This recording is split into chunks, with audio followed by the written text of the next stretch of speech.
या न्यूज बुलेटिनचे सहप्रायोजक आहेत गोकुळ.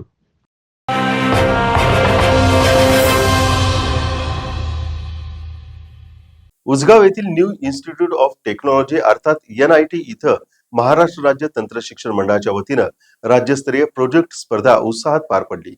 पुणे, सातारा, सांगली, सोलापूर आणि कोल्हापूर या 5 जिल्ह्यातील 81 गटामधील 405 विद्यार्थ्यांनी सहभाग घेतला होता. विद्यार्थ्यांच्या सर्जनशीलतेला मंच मिळाला असून सर्वोत्तम प्रोजेक्टच्या पेटंटसाठी तंत्र शिक्षण मंडळ पुढाकार घेणार आहे. 5 जिल्ह्यांमधील 81 गटांमधील 405 विद्यार्थ्यांनी भाग घेतलेल्या राज्यस्तरीय प्रोजेक्ट स्पर्धेचं उद्घाटन शासकीय तंत्र निकेतनचे प्राचार्य कॅप्टन डॉक्टर नितीन सोंजे आणि प्रिन्स शिवाजीचे चेअरमन डॉक्टर KG पाटील यांच्या हस्ते झालं. सर्वोत्कृष्ट प्रोजेक्टसाठी पेटंट प्रक्रिया राबवली जाणार असून या प्रकल्पांमधून भविष्यात स्टार्टअप साकार होण्याची शक्यता आहे असा विश्वास NITचे संचालक संजय दाभोळे यांनी व्यक्त केला. विद्यार्थ्यांनी आपल्या कल्पकतेचा उपयोग करून समाजातील समस्यांवर समाधान शोधावं असं आवाहन कॅप्टन सोंजे यांनी केलं.